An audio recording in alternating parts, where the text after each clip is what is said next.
VPSK 12ാം വാർഷിക online പൊതുസമ്മേളനത്തിന്റെ അധ്യക്ഷനും VPSK പ്രസിഡന്റുമായ ജനാബ് ഹിദായത്ത് സാലി, VPSK സെക്രട്ടറി അയൂബ് ഖാൻ, മുഖ്യാതിഥികളായ ആദരണീയനായ അബ്ദുൽ ഗഫാർ മൗലവി, ബഹു ഗോപകുമാർ മാതൃക, VPSK മുൻ പ്രസിഡന്റുമാരായ ജനാബ് മനോഹർ, ജനാബ് ഷാനവാസ്, പ്രിയപ്പെട്ട വള്ളക്കടവ് പ്രവാസി സഹോദരങ്ങളെ, അസ്സലാമു അലൈക്കും വറഹ്മത്തുള്ളാഹി വബറകാതുഹു.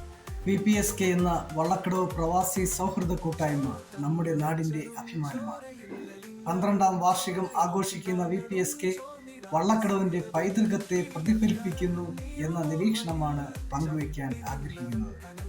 സാധാരണക്കാരുടെ ഒരു പ്രദേശമെന്ന നിലയിൽ വള്ളക്കടവിൻ്റെ ചരിത്രം പരിശോധിക്കുമ്പോൾ മുൻ തലമുറ ദീർഘവീക്ഷണമുള്ളവർ ആയിരുന്നു എന്ന് കാണാം. ചെറുതും വലുതുമായ കൂട്ടായ്മകൾ ഈ നാടിൻ്റെ കരുത്തായിരുന്നു. അത് ഭാവിയെക്കുറിച്ച് ചിന്തിക്കുവാൻ പ്രചോദനമായി. മഹല്ല് ജമാഅത്തിന്റെ രൂപീകരണം, വയല അനുസരിച്ചുള്ള ഭരണക്രമം, മദ്രസകളുടെ ആരംഭം, നഴ്സറി മുതൽ VHS വരെയുള്ള വിദ്യാഭ്യാസ സ്ഥാപനങ്ങൾ തുടങ്ങിയത്, സമൂഹ വിവാഹം സംഘടിപ്പിക്കൽ തുടങ്ങി വരും തലമുറയുടെ ശോഭനമായ ഭാവിക്കായി മഹത്തായ സംഭാവനകൾ നൽകുവാൻ നമ്മുടെ മുൻ തലമുറയ്ക്ക് കഴിഞ്ഞു. സമീപ പ്രദേശങ്ങൾക്ക് സാധിക്കാത്ത ഈ നേട്ടങ്ങൾ നമുക്ക് കൈവരിക്കാൻ കഴിഞ്ഞത് കൂട്ടായ്മയോടുള്ള അഭിനിവേശം. ഈ പൈതൃകത്തിന്റെ തുടർച്ചയാണ് VPSK.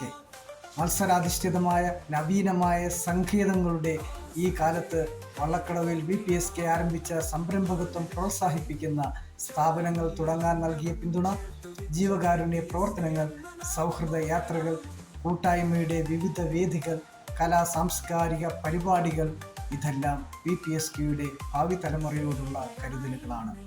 ജനാധിപത്യപരമായ VPSKയുടെ പ്രവർത്തനങ്ങൾ പതിറ്റാണ്ട് കടന്ന് നാടിൻ്റെ പ്രതീക്ഷയായി നിലനിൽക്കുന്നു. ഭാവിയുടെ കരുതൽ. VPSKയുടെ 12ാം വാർഷിക ഓൺലൈൻ പൊതുസമ്മേളനം വിസ്മി പറഞ്ഞ് സന്തോഷപൂർവ്വം അഭിമാനപൂർവ്വം ഉദ്ഘാടനം ചെയ്യുന്നു. ബിസ്മില്ലാഹിർ റഹ്മാനിർ റഹീം.